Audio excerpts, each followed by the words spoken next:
What's up, everybody? Welcome back to another episode of Idaho Rifleman. Today we're going to do something just a little bit different, and I'm going to talk to you guys about some weapons that were used in a movie. The movie is 2001 Louis L'Amour's Crossfire Trail, starring Tom Selleck, Mark Harmon, Wilford Brimley, and Virginia Madsen. This is honestly one of my favorite Western movies modernly that has come out. Absolutely loved it. It's great cinematography and a lot of great one-liners and witty banter. So we're going to talk about the different weapons that were used in there, some classic old Western rifles, shotguns, and pistols. I'm not going to number them or go in any particular order. We're just going to talk about them just in general and give you guys a little bit of history on it. I do want to say I am not at all affiliated with TNT Pictures or any way associated with the production of this film.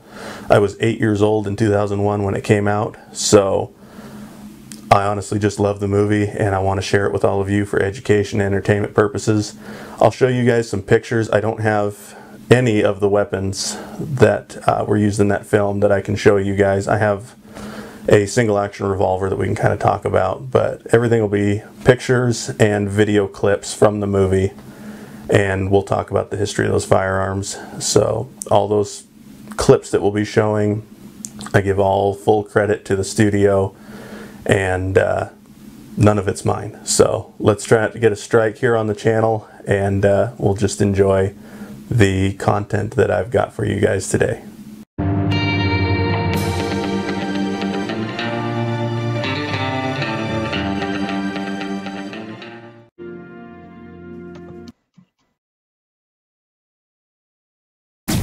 So this movie is loosely based on the novel Crossfire Trail by Louis L'Amour.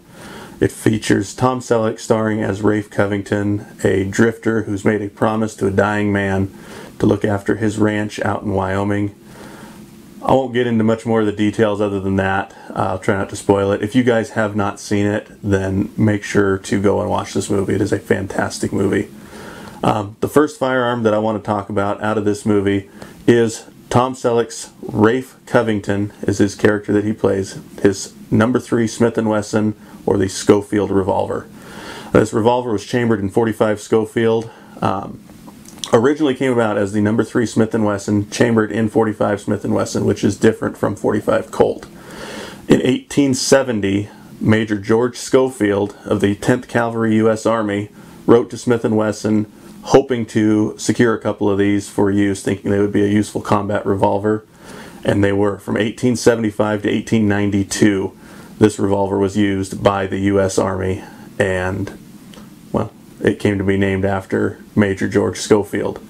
So, fantastic, fantastic pistol. Very neat. It's a break action, so you break it in half to load it, and we got a clip of that revolver right here that we'll show you.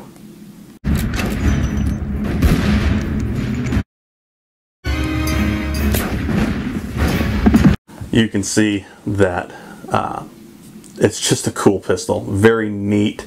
You got another clip right here.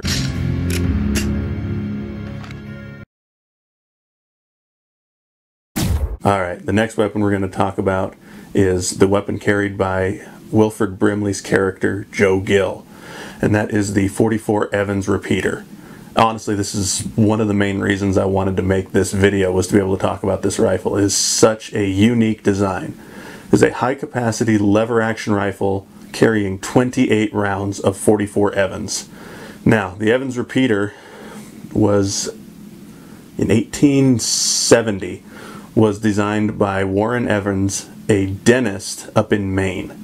1873, he was able to start his own company, joining together with another partner, and up until 1879 they produced about 15,000 of these rifles. The intent was that these would be used by the U.S. Army and issued to the soldiers, but it actually failed the U.S. Army's standard dust test. So they turned into a civilian sporting rifle instead.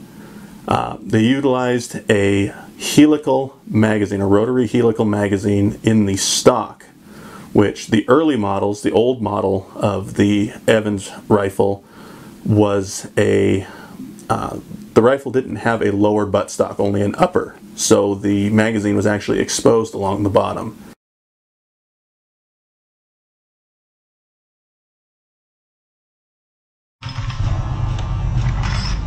Very unique, very interesting. The company actually went bankrupt in 1879, just part of the post-war economy that they had during the Civil War, of course.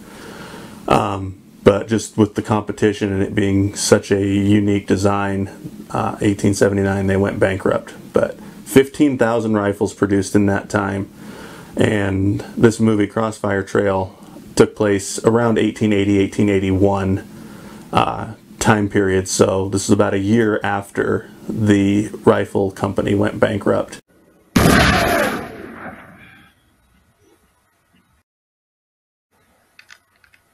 Why you shoot that all Evans, Joe? Well, it's got 28 bullets. And I ain't a very good shot. And I don't know, to me, I find it to be witty banter and good one-liners in this movie. But talking about, well, it's got 28 bullets and I ain't a very good shot. Honestly, while I was recording these clips for you guys, I had to keep myself from laughing again at this movie. I absolutely love this movie. Another firearm worth mentioning in this movie is carried by a number of characters in one way or another, is the 1873 Colt Single Action Army. You see it in the Army configuration with the 7.5-inch barrel and the shorter civilian models as well. But this is Colt's Peacemaker. It was designed originally in 1872, and the first gen of these revolvers were produced from 1873 all the way up until 1941, with well over 475,000 of these revolvers ever being produced. Just a fantastic piece of Western history. And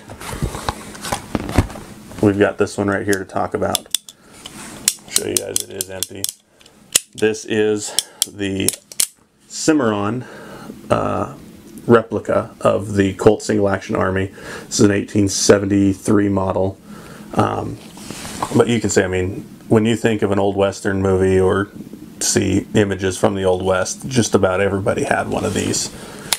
Single action revolvers. They were manufactured in a number of different calibers. 45 Colt is probably the most often associated with that. So, but you see this throughout the entire movie. Just really cool.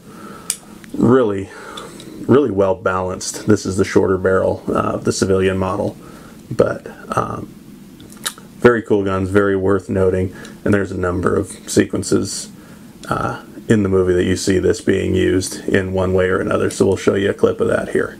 So first for me, Joe. Never had to fight my way into a saloon before. The next weapon we have is the Remington 1875 revolver. This revolver was manufactured as a competition, or Remington's version of the Colt New Model Army.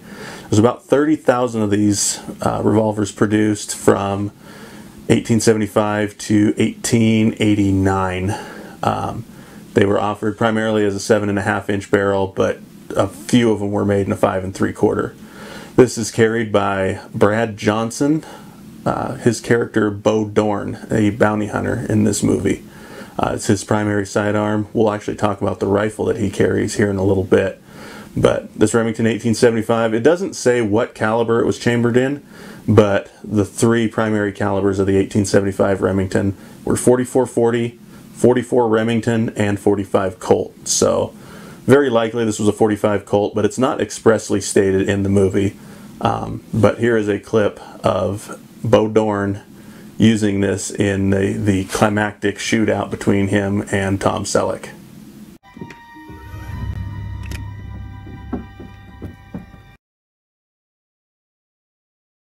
Next, we have the Winchester Centennial Model, 1876. This was Winchester's first real big bore lever gun. It was chambered in .45-60, but also available in .45-75 Winchester and .50-95 Express. Now, back in those early times, the 45-60 would have been 45 caliber with 60 grains of powder. So it kind of told you what the load was of that round. But this rifle was originally designed in 1868 by Benjamin Henry, and nearly 64,000 of these were produced between 1876 and 1897. This rifle actually saw a little bit of competition and actually lost out to the Winchester 1886. Now, I should note too, the 1876 model was designed by Benjamin Henry, whereas this 1886 model was designed by John Browning. The 1886 actually had a little bit of a better action to the lever action, and it was available primarily in 45-70 that we know today. With those factors combined, that 1886 kind of beat out the Centennial model Winchester. But here in the movie, you see Rafe Covington using the Centennial model. This clip right here actually talks about the history of the rifle just a little bit, so we'll show you that. Winchester's first big bore lever gun. That carbine's 45-60. Got a case colored receiver and factory engraved. In this clip, you see Rafe Covington showing us the difference between cover and concealment, while also using his Centennial model pretty effectively in clearing an alleyway.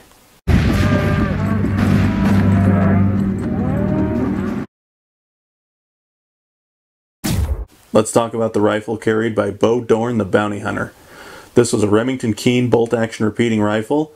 It was designed as one of the earliest bolt-action rifles by John Keen in 1878. Only about 5,000 of these were ever produced between him and the Remington Company. And these rifles sold for, wait for it, around $17.50 a piece. Imagine that. They had a 48-inch length overall and a 29.25-inch barrel. So pretty hefty gun overall. But had a 9-round tubular magazine, and it was chambered in 40-60, 45-70, or 43 Spanish. This rifle was originally marketed to the U.S. Army, but they declined it in favor of a different rifle. So the U.S. Navy actually picked up 250 of these and put them into circulation aboard the USS Michigan, the one that was floated in 1843, and the USS Trenton that was floated in 1876. So a little bit of history there. Would not have picked up on the Navy using these rifles shipboard, but they did. So a little bit of history there. You can see the sinister nature of this character of Bo Dorn in this clip right here as he loads up his rifle. Again, I'm not going to tell you any spoilers, but as he takes aim on one of our main characters in this story.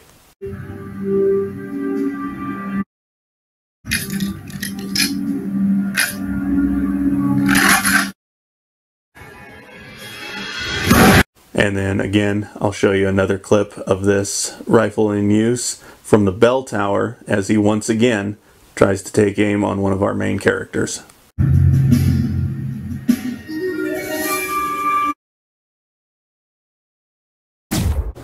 And that's a perfect transition into our next rifle, the 1874 Sharps Buffalo Rifle, or Old Reliable. Now the Sharps rifle was originally designed by Christian Sharps in 1848. It was chambered in .52 caliber. There were numerous different calibers that came along in the Sharps rifle: 50-70, 45-70, 45-110, and 45-120, just to name a few of the popular ones. The 1874 Sharps was one of the first Sharps rifles to actually be mass-produced to accept the new metallic cased cartridges of the time that we know today. These rifles, the Sharps rifles in general, were in service in the U.S. and other militaries from 1850 to 1881, so had quite a long service life for those. Around 120,000 of them were produced overall, and they had an effective range of 1,000 yards with a maximum range of 3,000 yards. Now, 1,760 yards is a mile, so for the 1800s that was a significant range for a rifle. Just maximum range of nearly 2 miles. It's incredible. These are amazing rifles and very legendary in their own right. So this rifle's used a handful of times throughout the movie, but this is probably one of the most prolific scenes using it, and it's fired by old Joe Gill.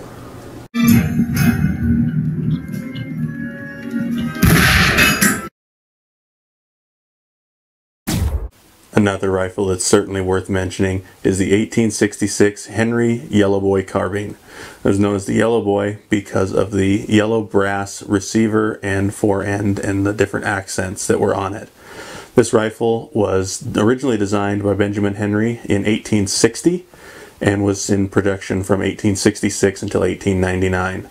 This rifle was chambered in 44 Henry rimfire, so that's a cartridge that's actually long considered obsolete. So modern editions of the Yellow Boy rifle are available in 38 Special, 45 Colt, and some other calibers as well. But the originals were 44 Henry rimfire.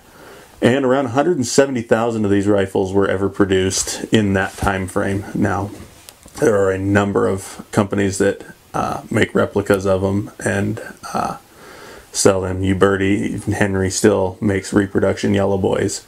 But the original 1860, 1866 Yellow Boy, there was only 170,000 of those ever made. And you see this rifle throughout the entire movie by a number of characters using it. Probably one of my favorite scenes is Rock Mullaney doing absolute work with the 1866 Yellow Boy carbine right here.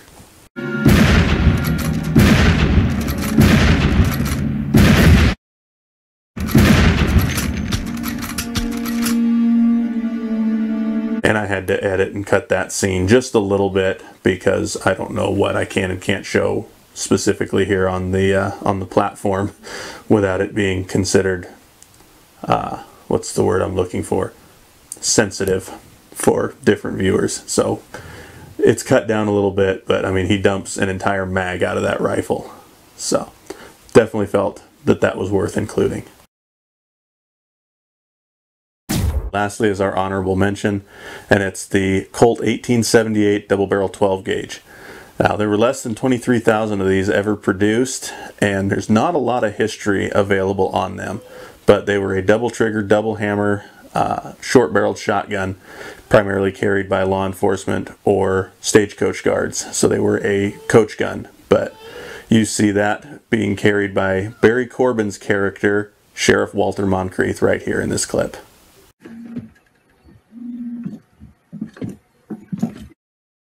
Alright everybody, that's going to wrap up this week's episode of Idaho Rifleman. I hope you enjoyed it. It's a little bit different than the norm, but I wanted to share this movie with you guys and some of the history of these firearms that you see. If you guys have not seen it, go check it out. It's definitely worth renting and watching at least once if you like Western movies. If you have seen it, drop down in the comments what your favorite part of the movie was.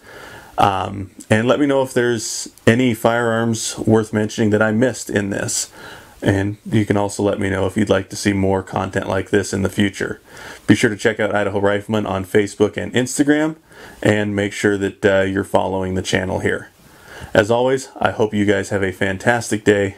Take care, stay safe, and God bless. We'll see you next time here on Idaho Rifleman. Up next, we have the Winchester Centennial Model 1876. This rifle